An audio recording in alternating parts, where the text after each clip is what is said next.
the Jake Giffen Podcast.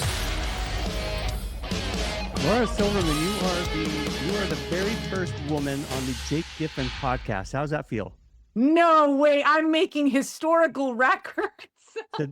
Today's the day. I feel so honored. I better step up my game, man. Welcome. Well, you have an interesting background. Tell people about yourself.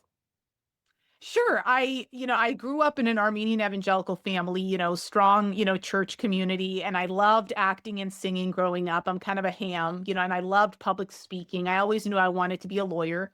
And then I went to law school and I just loved it. I loved the work. I didn't like the stress, but I enjoyed, practicing as a lawyer for 5 years. And then some things kind of went downhill from there. This was 2018, and, we can talk about it. And I've been in a sort of deep valley of suffering, which sounds dramatic, but, once you hear the story, you'll kind of see what's been happening around here. Yeah. Yeah. What happened? So did you graduate from law school? Yeah. I graduated in 2012. And then at the start of my dream job as a federal prosecutor, I fell severely ill with this rare neurological disease. And it's been 8 years. And in fact, I'm still struggling. In fact, at this point, I'm still bedridden about 65% of the day. So you see that bed back there? Oh, yeah. Yeah. So after this podcast, I'm just going to crash. Basically, it's a rare disease. We still don't have a real diagnosis. The doctors have thrown a million diagnoses at me. I've tried maybe 150 therapies. Nothing worked. And in fact, many of the treatments made me significantly worse. But yeah, it's been 8 years of it has to do with the connection between my ear and my brain. In other words, my ear is giving my brain faulty signals in terms of where I am in space. So right now you can't tell, but the world is turning around me in my vision. Yeah, and it's very debilitating. And as you can imagine, that's why, I get faint, I get nauseous, I can't sit up for long. And so, at this point, I'm trying to sit up more. There was a point when I was strictly bedridden on that bed for 3 years. I'm talking on a bedpan with my mom nursing me. And this was right at the height of my game. I had just started my dream job. And you can imagine all the questions I was asking the Lord of, why would you take me to Stanford Law School, give me this dream job, and then boom, I'm on a bed and feeling like I have no worth. And why is this happening? And are you good, Lord? And all the Job type questions. Yeah. When did that happen? You obviously started your career. Stanford's no small quest. That's that was a big jump. Stanford's, you're clearly brilliant. So then you start your law career, and then how old were you when this happened? So I practiced law for 5 years, and then I hit 30, and then things went downhill. So I got diagnosed when I was 30, Damn, 2 weeks 30s. into the job. Yeah, Yeah, that's your problem. You should have stayed in your 20s. Yeah, exactly, right? Don't we all wish that? I swear, when I turned 30, I got my first gray hair. I don't know if that's, that works that way with men, but No, well, you're a federal prosecutor, right? Is that right? yeah, we have stress, so it kind of adds to 30. It took you that long to get a gray hair being a federal prosecutor. You're probably, Yeah. Have you well, we're gonna get into your story, but I follow this guy named Gary Brecka. He does these methylation tests and different things like that. He helps a lot of people with weird, random. I haven't heard that. What was the name again? Gary Brecka. Gary Breck. My mom probably knows. That woman has been researching. Her eyeballs are bleeding from the research the last 8 years. Yeah, he does. He does this. He's got an what is it called? Ultimate Human situation where he does methylation. He does these genetic methylation tests to find out where, whether it's mineral deficiencies or whatever you're deficient in. He finds out where your system's short circuiting a bit. Yeah. And then supplements for where it's short circuiting. That seems to help a lot of people. Interesting. Yeah. So, it started when you were 30. So it's not obviously something you were born with. They can't figure it out. So I don't know. I always think of Gary when I hear stuff like this, because I go, oh, if I could give a little blood or pee in a cup or something, and he can tell me that, I should stop eating, Snickers or something, then I wouldn't be able to stop eating Snickers. That would be like, non-negotiable, I think. well, you're screwed then. I mean, no, I don't know if you are or not. I mean, it's you might have to. I don't know what it is, but so you were in bed 3 years. Yeah. I couldn't move, man. I couldn't even lift my head up. So my mom, who was an RN, she practiced nursing when she was Oh, in her thank 20s. God. Really? Yeah, but she had practiced nursing for 5 years in her 20s, then took 30 years off to have kids. Oh, And okay. then So 30 she's years later, she's nursing me on a bedpan on that bed. I mean, you can imagine what we went through. I mean, my dad's also, was very invested, obviously, in my health. So he was researching pharmaceuticals, drugs. We were bringing in drugs from Canada, I mean, you name it. We yeah. consulted British experts, and just all of the pharmaceuticals made me worse. And we were just, I mean, there came a point basically where we got off all the drugs. I said I refused to experiment on my body anymore. And I started to try sitting up again, and still nothing had healed. And so still the world is turning, but my blood pressure wasn't dropping like it was during the 3 years. So at least that improved in terms of, okay, at least I can sit up without my heart, going all haywire. So again, we still don't have a diagnosis. And this is what's so frustrating about modern medicine, and not to blame the doctors, because it's like there's some things they just haven't researched, or, Yeah. vertigo is very under researched. So, and you can imagine, being called a loony and whatever. I mean, a lot of the doctors, they think it's all psychological, but I Right. mean, my parents and I have read so much research on vertigo. And even though it's underdeveloped, like there are some principles. We know it stems from the ear. I mean, anyway, I don't want to give you a lecture, but You can. I mean, it stems yeah, from the ear. It's a communication between probably the ear and yeah. the brain. Yeah, I didn't even know about what the vestibular system is. Like, apparently, it's like, it's an otolith organ or whatever that basically sends your brain signals about where you are in space. And when that goes off, I don't know if you've ever had vertigo, but Mm. old people have what's called BPPV, where ear crystals pop out and then the world spins. And I've had that also. I mean, Huh. it's vertigo is very debilitating, and Yeah. and kind of, it has a stigma because, I mean, maybe not, but I feel like people don't, because they don't understand it and you can't see it, it's invisible, people kind of put a stigma to, oh, it must be psychological, and it's really not. Because I also have physical pain.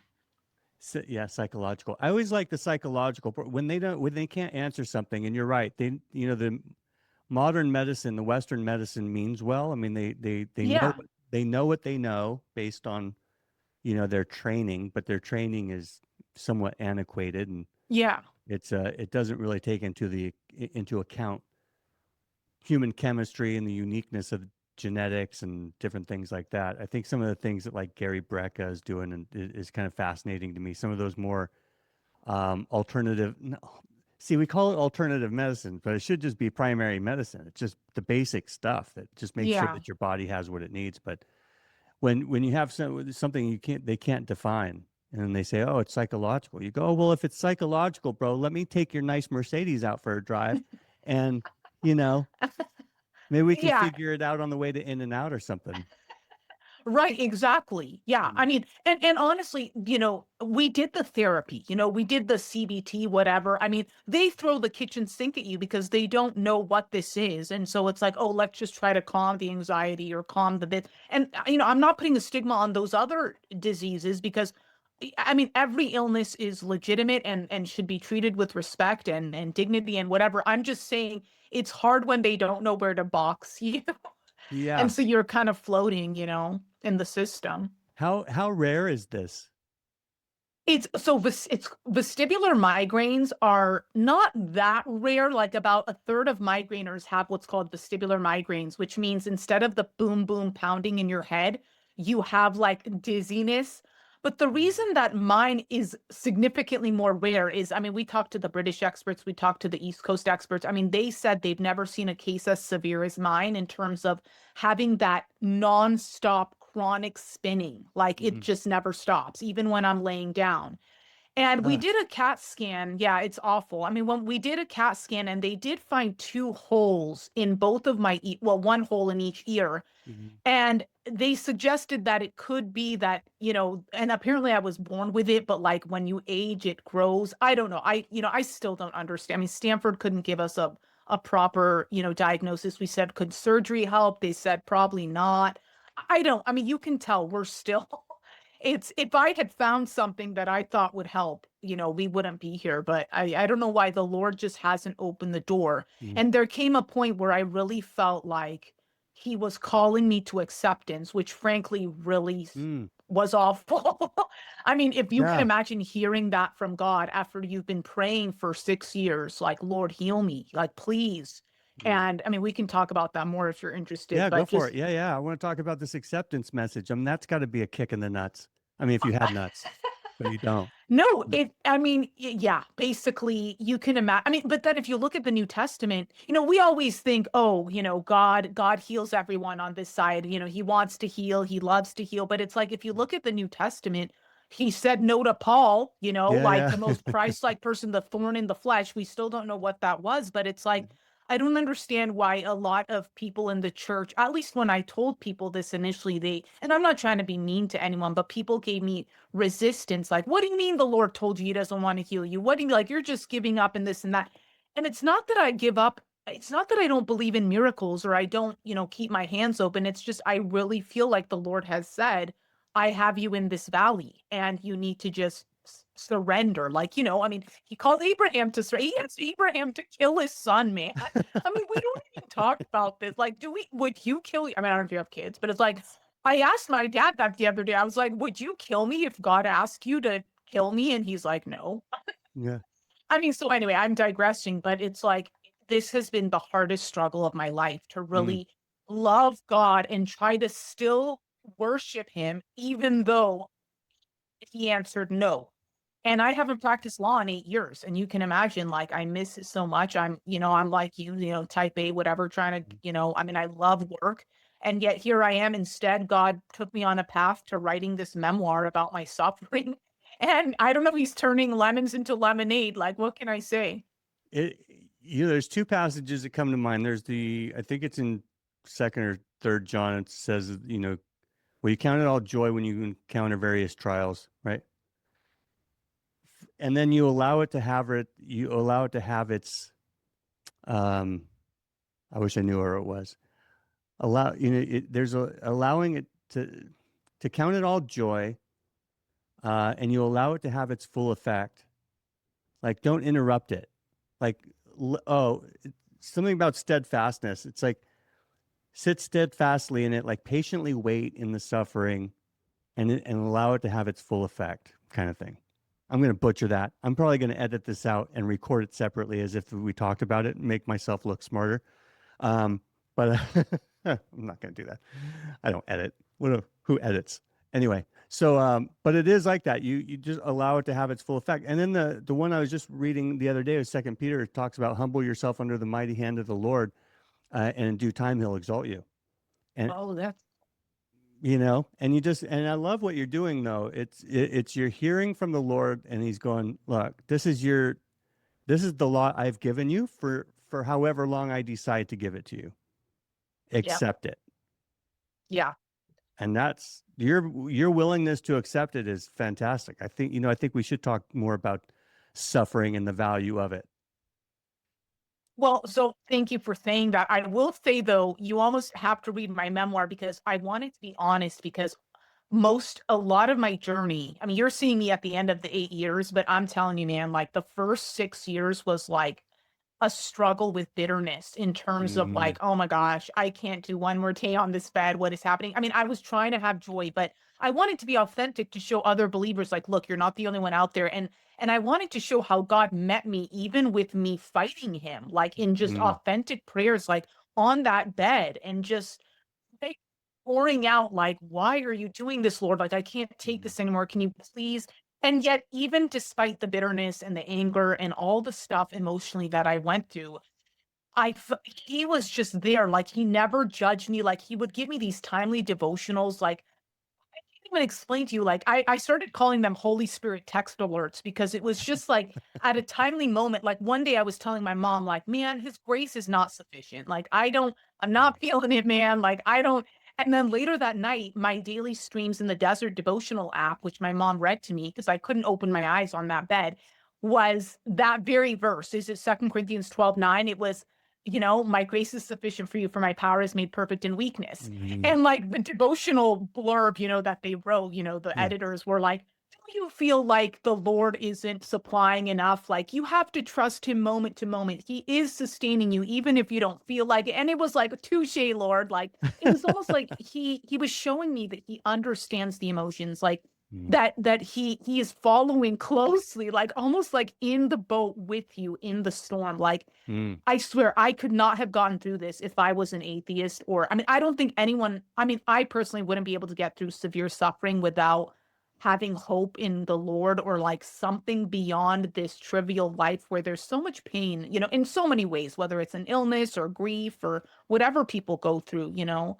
So anyway, I wanted my memoir to be a testimony to people to say, hey, if you're about to go through something, like God will be with you. It will be fire, but like he will never leave you, because that's what I experienced. Otherwise, I wouldn't be a Christian today after 8 years of this. I mean, he's been holding on to me. Yeah. Well, that's the truth. That's the truth. That's the true faith, the trust. It's just, and it helps. It honestly helps when you've heard from God himself. It says, look, this is what we're doing. This is what Absolutely. we're going to do this for a while, or Yeah. you know. So, Because that, like, what is going on? Like, that was almost harder, frankly. Like, I think as humans, we want to know, like, we mm, want to control, and knowing. I think it was almost a mercy for him, like, after trying so many drugs and trying so many treatments and going mad, as to why he's not putting his hand on my treatments. Like, mhm, another closed door, another closed door. After I prayed, like, Lord, don't let me try this drug if it's going to hurt me. And then it made my symptoms worse. Like, after 4 years of that, finally the Lord just made clear. And it was almost like, it was a sad thing that I had to grieve, because I'm like, are you telling me like you're not going to heal me like on this side of eternity? Like, how long is this going to yeah, be? But I don't know, man. This is why the prosperity gospel is so false and wrong, and just mhm, like hurts people's faith, because like you will be demoralized if you have that mindset and then you bump into your first brush with suffering, which we all do, because Jesus said, in this life you will have trouble, but take heart, I have overcome the world, you yeah. know? Well, it had and he kind of gave Paul a little glimpse of what he was going to have to suffer in the following of him, and nobody was around going, oh, you know what, Paul, he didn't mean it like that.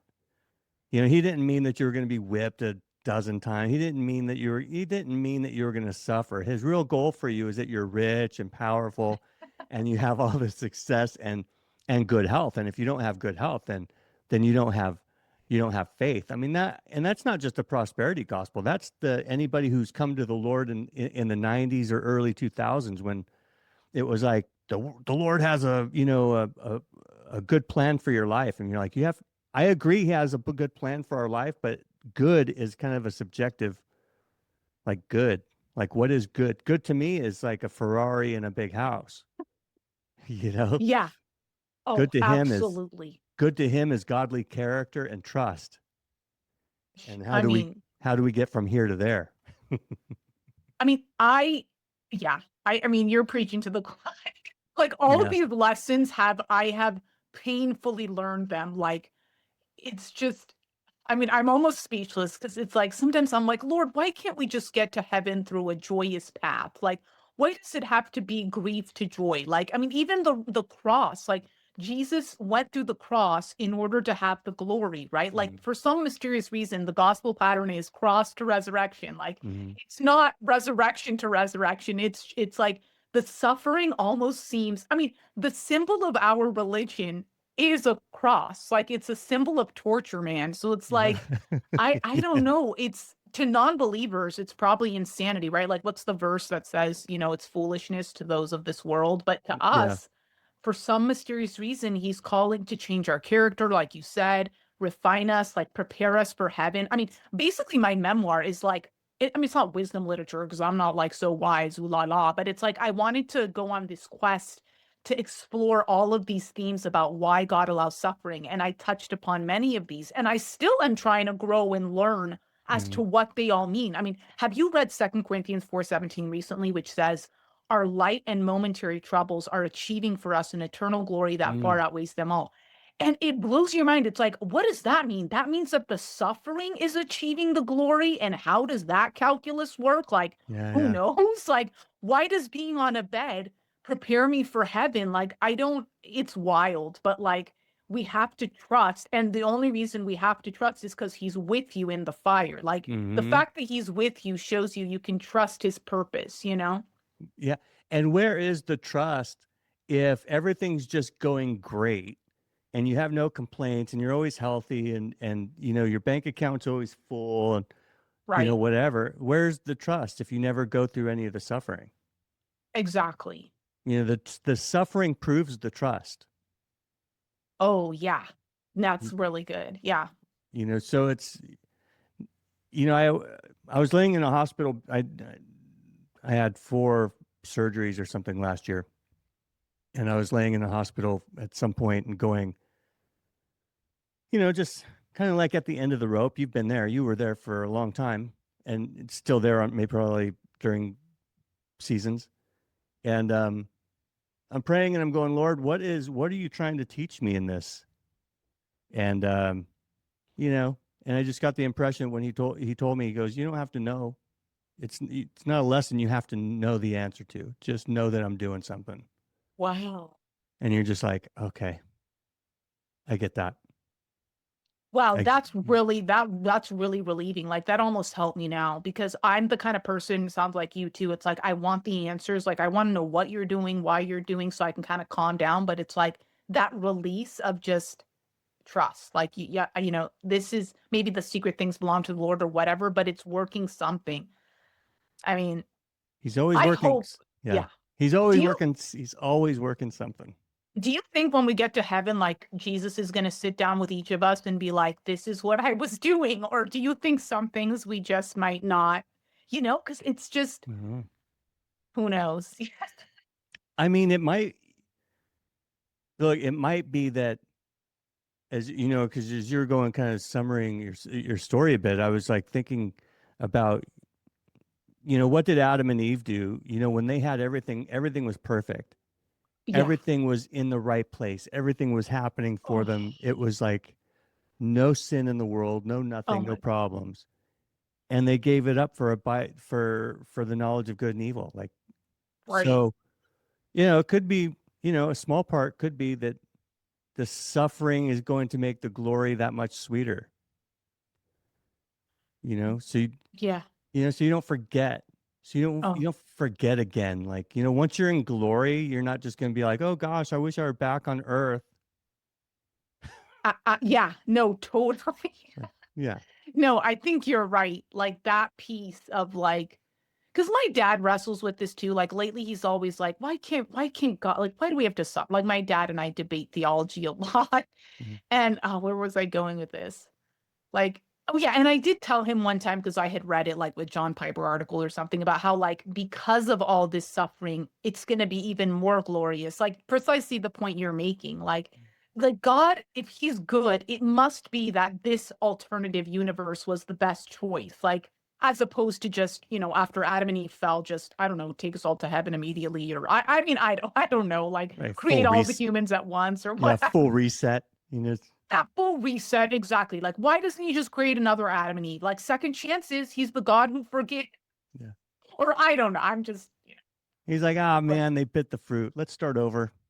We got to do it again. seriously, I mean, Like, no, but think about it. There's the verse that Jesus Christ has existed in eternity's past. I can't remember the verse, but like that suggests that this was the plan all along, man. And then you Mhm. get into the questions of what's God's sovereignty then versus the human's free will? Like, where does that, if this was the plan all along to show his grace and mercy and glory, I don't know. Like, that's a whole other It's, bag of worms. yeah, well, it comes down on some level, you're talking, we talk a lot about as humans, I think, not just you and I think it's just as humans, we like to know what is the next step, what is the purpose of that step, what is the goal of this life, what can I expect? Because we like Yeah. predictability, we like security, predictability. That is like Yeah. part of our DNA.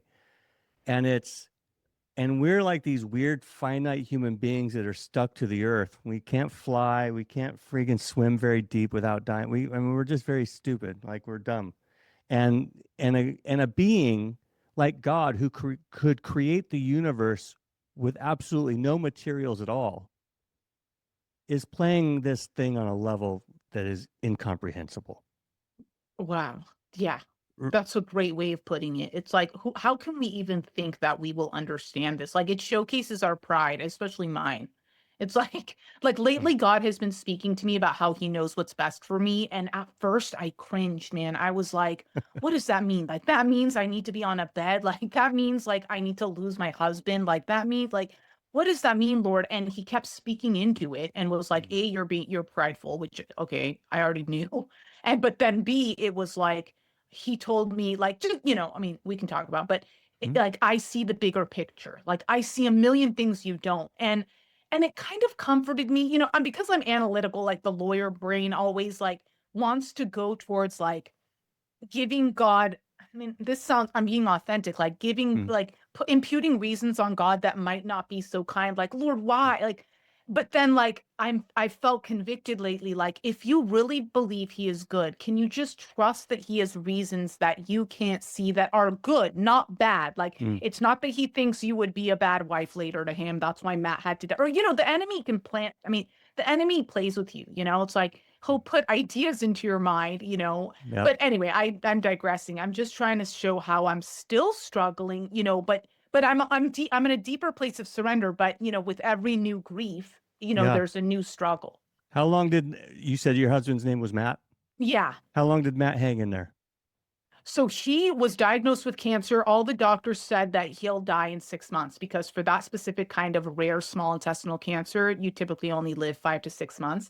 And he lasted 3 years. Yeah, good for And we yeah, we don't listen to doctors. Screw them.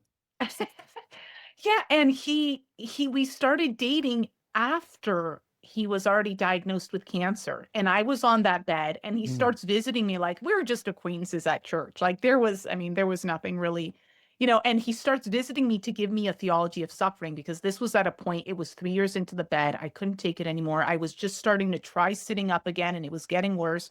And this guy visits me and, he was so Christ-like. I mean, he was like the youth leader of our church. He was a biochemical engineering PhD. I mean, the guy was like, he was a Stop. missionary to Haiti part-time. Like he was like almost like Paul, like in human, like comes again. So, and I was like, who are you and why are you so Christ-like? And we would just debate theology. He would sit next to me with his chemo pump and I would be on that bed spinning and he would make me laugh, like try to get me to see, like the reasons for suffering. And after about 3 months of visits, we just kind of realized we were crushing on each other. Stop it. Like the weirdest thing. Like yeah, you can imagine. And we started praying, like, okay, my parents were like, should we be dating? I mean, I say we because Armenians are collective. Like we just, your daughter dates, the whole family dates. Like it's, Sure. you get it. And Yeah. it was like, should we let our daughter marry someone who's terminally ill? Like, are we crazy? And yet we prayed and I swear to you, the Lord spoke to me specifically and to Matt in terms of comforting us. Like, and the word from the Lord was, Isaiah 43:20, like take this joy in your grief, because that verse is all about how God gave his people refreshing water Mhm. during their time of desert suffering. And look at both me and Matt. We were grieving our different trials and we just decided to get married. That's ridiculous. That's so good. That's Yeah, it's a cool love story. that is a great love story. Yeah. And it's so they gave him 6 months and then he lasted 3 years, probably because he was married to you and he didn't want to go anywhere. Right. I don't know about that, but And so he was like, I'm gonna hang on there for as long as I can. How old was he? he was, let's see, he was 38 and I was 35 when we got engaged. Oh yeah. So look, there's some things in life that don't make sense. Yeah. Right. When you take a brilliant guy like that who is serving and represents the Lord well, and you take him out of the game.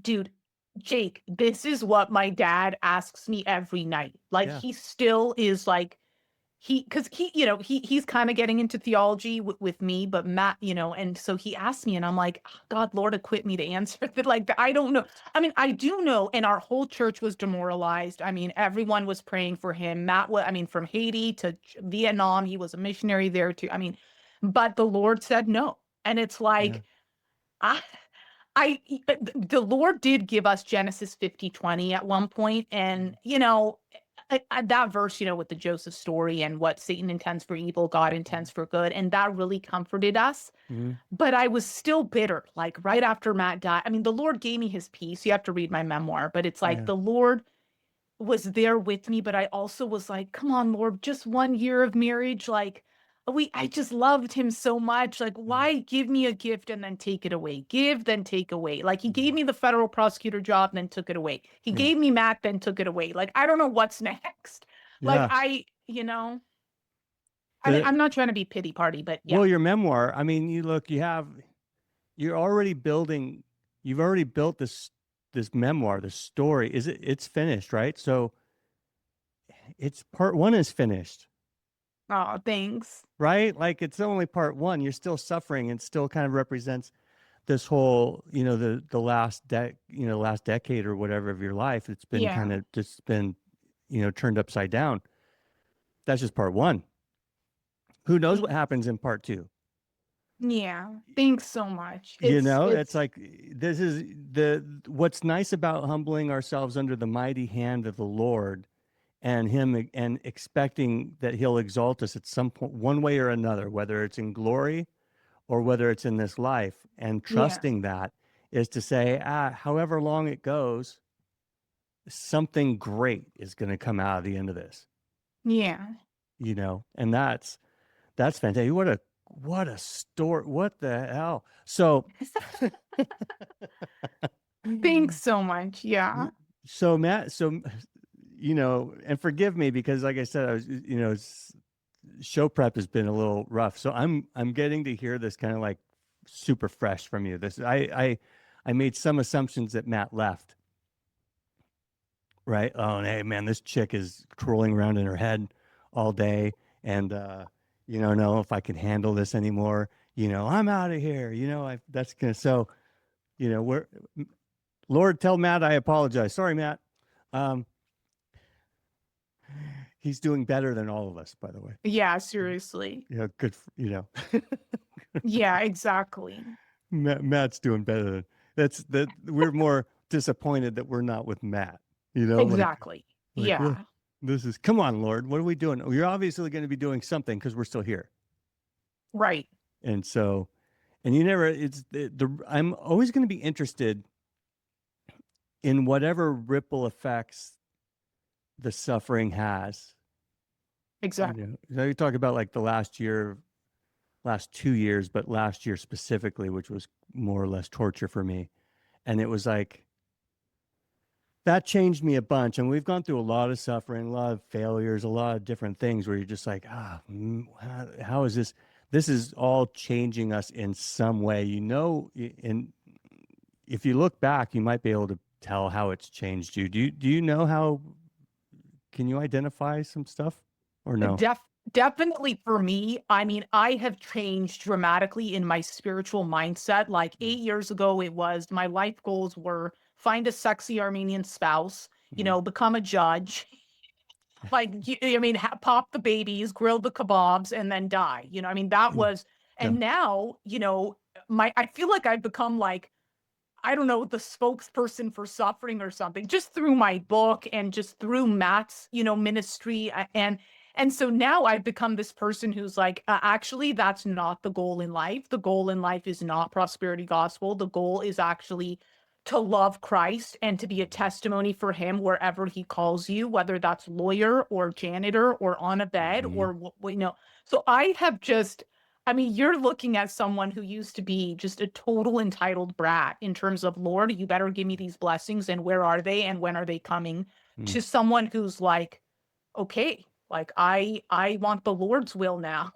and I might still wrestle and, be bitter at times, but I'm surrendering every day and I'm taking up my cross every day to remind myself of who the new creation I am and how my flesh needs to die. I mean, I was not in that mind frame at all. I didn't even know like this biblical concept of the flesh needing to die and, the whole Galatians, like we are a Hmm. new creation. Like, so I feel like I've just been in a deep dive into theology. And Martin Luther said, suffering is literally like theology boot camp. I mean, it is. Yes. That's why you're wiser after this year, right? I mean, I'm guessing. So good. Yeah. Yeah, it makes when you have guys like Martin Luther coming in behind, it you mentioned, several times the prosperity gospel. Is that kind of the kind of church that you were part of?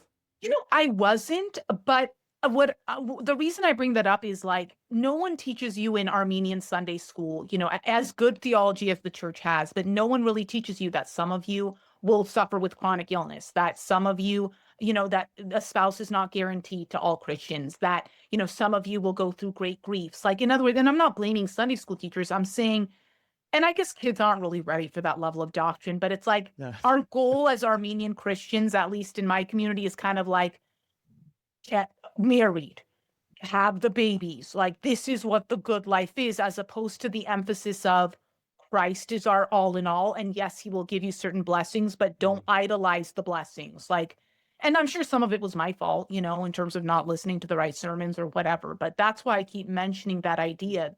You know what I'm saying? Hmm. Yeah, well, there's a certain maturity that comes along with suffering. Yeah. A maturity that you wouldn't get any other way. I mean, how many pastors with PhDs have you known that hadn't gone through any suffering at all, that were, Yeah. they had the philosophical depth of a kiddie pool. They just didn't, Yeah. they don't, and then those who have suffered, those who have experienced things, who even if they're suffering just with their congregation and they have good theology or whatever, it's like, you can tell that it's impacted them in some level that they understand. But even kids in Sunday school, I mean, what do they read? We're teaching them about Shadrach, Meshach, and Abednego. Like, oh yeah, they got thrown into a fire, heated up 7 times hotter than any other fire on the planet, or whatever it was. They Yeah, exactly. just threw those kids in the fire. Like, okay. Like, what are they going to do? They threw Daniel in a lion's den to be eaten I by know. lions. Yeah, they expected him to completely, to be lunch, but Oh no, my God. wasn't lunch. Maybe the fire didn't hurt him and the lions didn't eat him. So, and, some weird, dizzy, situation that you got going on is not going to stop you, it's, Thank you. was Matt a sexy Armenian guy? Did you at least get that? Yes, I did get the checklist. Brilliant, PhD, sexy, tall, Very nice. I'm going to send this to my father-in-law like ASAP as soon as you publish it. He's so funny. Matt was actually half Armenian, half Jewish. But he was a very strong believer. He actually came to Christ later when he turned 20, or no, when he turned 20. Yeah. Mm. And he had a cancer as a teen, which is what opened his eyes before he was a believer. It opened his eyes to, okay, what is life about? And, God delivered him from that cancer, but this was a totally other kind of cancer. So, Intestinal cancer, huh? yeah, Matt told me it's one of the, I mean, he basically, I mean, I don't want to get in, I mean, you have to read the book, but he basically died because he couldn't eat.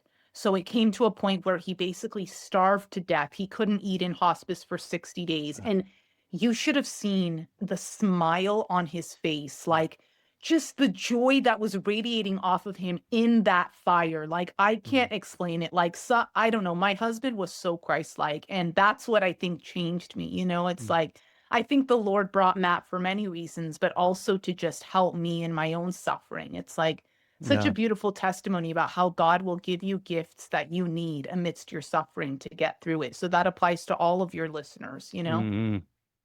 When did you end up coming into the Lord? When I was in Sunday school. Okay.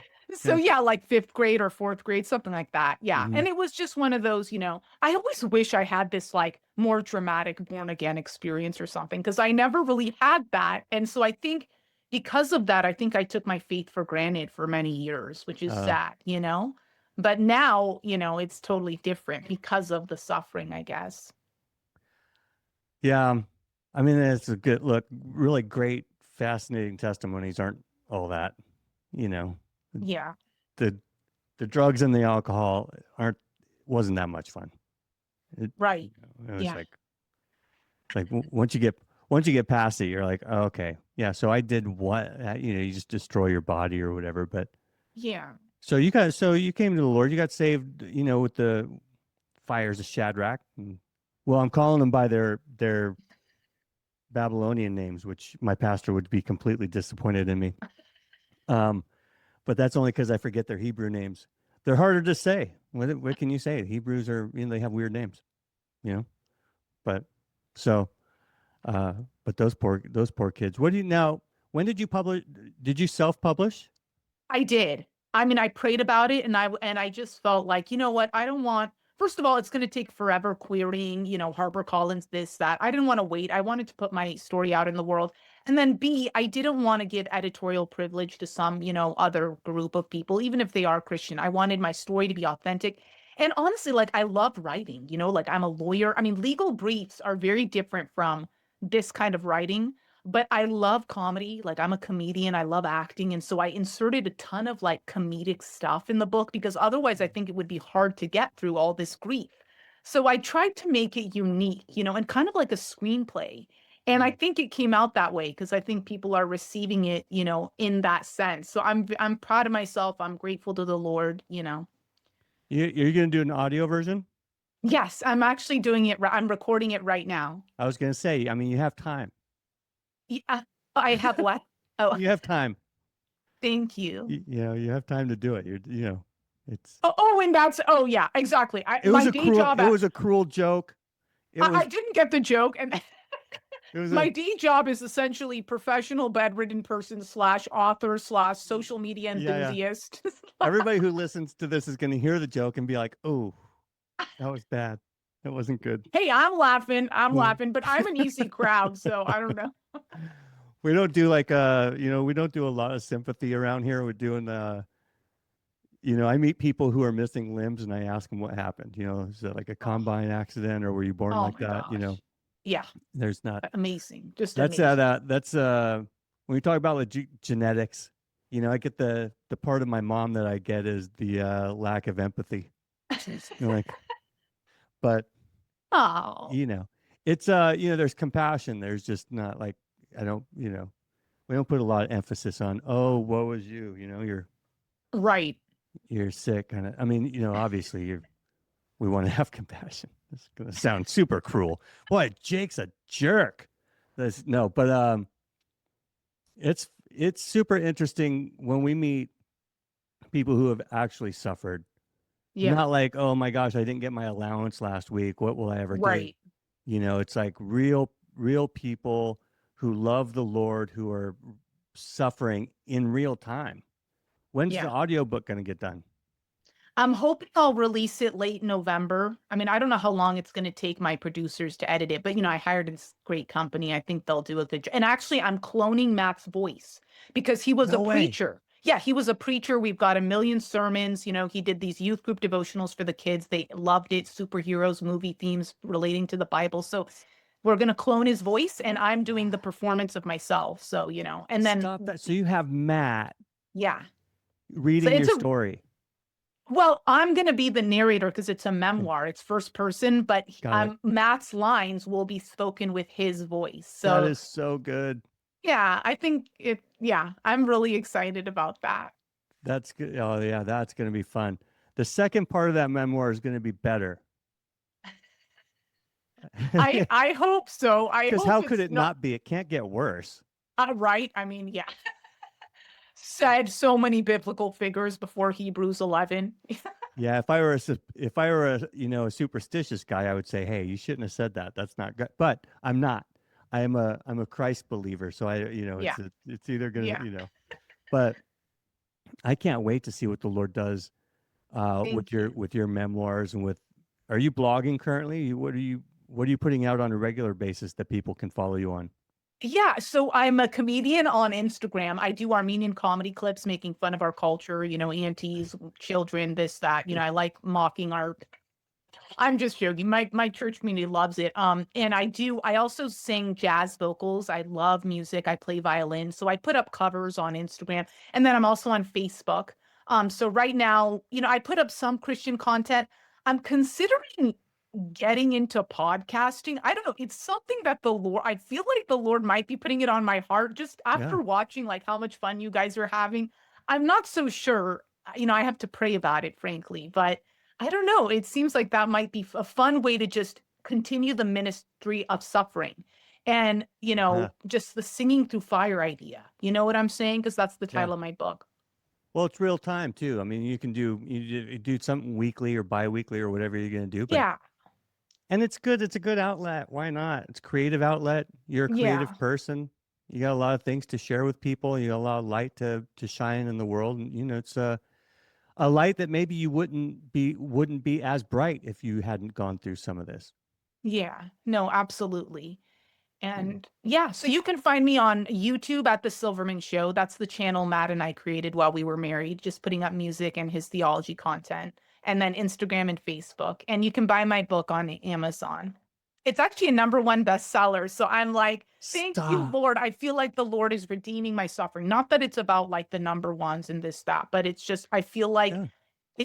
it's like, thank you, Lord. Like, finally, a tangible win after accomplishing nothing in 8 years. Like, for a type Yes. A lawyer whose worth was all in accomplishments, like, which it shouldn't be, this was like finally like, okay, Lord, thank you for, you know what I'm saying? And it's all Yeah. for his glory. But It's yeah, in due time. He will exalt. yeah, to That's, circle back. you just trust. That's great. #1, Amazon bestseller. See, that's going to be your intro right there. Amazon, #1 Amazon bestseller and top sufferer. Is that something you can be? Can you be a top sufferer? You can. I guess. I mean, I'll add it to the resume. I like it. Kind Well, of rank. sounds nice. You might as well get everybody ranked. See who's suffering more and who's suffering the most. I mean, you lost a husband and you're dizzy all the time, so that sucks. You know. And well, don't forget the loss of a legal career. Just making sure you got that pity part. Yeah, some people might argue that was more of a That's a blessing. good thing. I might be the first lawyer on your show. You're gonna get, you're gonna lose subscribers. Like you're stooping to the lawyers now. No, I think you're probably the third lawyer on the show. Um, Oh, not bad. All right. first woman, as we said First before. woman. So that's a landmark thing because I didn't think I'd ever have a woman on the show. So you broke through. That Oh, glass great. that glass ceiling doesn't exist anymore. So that's gone. That's gone. And so you made This it on. podcast isn't sexist anymore. The podcast I'm isn't just sexist joking. anymore. Everybody, all the guys that listen to this show can learn about suffering from a woman. They're like, we have to learn suffering from a woman. Yes. And by This is proxy, so suffering from her husband who died of cancer. So look, yeah. there's a dude in there somewhere who's uh, you know, My brother-in-law is just gonna love this. I'm actually trying to evangelize. He'll get a kick out of this. I'm trying to evangelize him at present. Like we're shooting each other emails nonstop about, and Matt obviously witnessed to him. And anyway, I digress. yeah, it's yeah. Well, good luck with that because it's the gospel is that which brings light. It doesn't necessarily bring success, and it doesn't necessarily bring comfort. It brings Yeah. light. Yeah. Who are you? Who are you in relation to God? What is your relationship to God currently? And if you haven't had your sins forgiven, then you are His enemy, and that's a bad place to be. Yeah. Considering He is the only one that can create a universe from nothing. Exactly. That's Yeah, it's terrifying. wild. That alone Exactly. is terrifying to me. Do you know what I mean? That's Like a good way of putting it, actually. that. I have a nice view of the I town can that I see live. yeah. Yeah, it's a nice. So I look out here and I go, oh yeah, this is really pretty. And then it's always constantly reminds me that He made that from absolutely nothing. And I go, oh Amazing. yeah, I am a rodent at best. I am deserving of nothing. And it's by his grace we move on and succeed. I'm gonna follow you on Instagram because I think you're hilarious, and we'll put all your contact and all your details in the show notes. We'll get everybody off to Amazon to purchase more of your books so that you become very famous, and then you can do That's the goal. That's the goal. You can do arena speeches from your bedroom in bed. Right. I mean, I was the bedridden bride. I might as well be, the bedridden podcast. Yeah. I mean, that back wall, you could use a decoration. A decoration wouldn't kill you. You know what I mean? I need a total remodel, but I'll have your people call my people.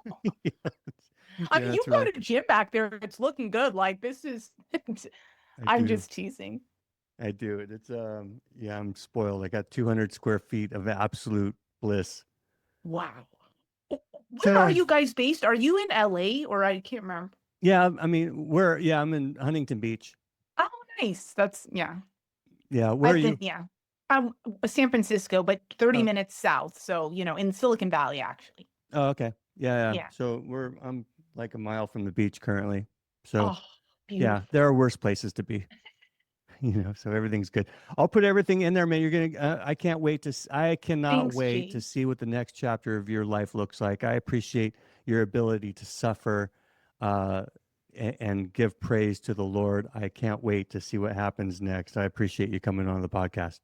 Thanks so much, Jake. I just appreciate being given a platform. So God bless you. Anytime.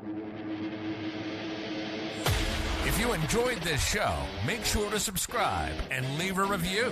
For more information about Jake, log on to jakegiffen.com and find him on all social media platforms. Until next time, peace and power.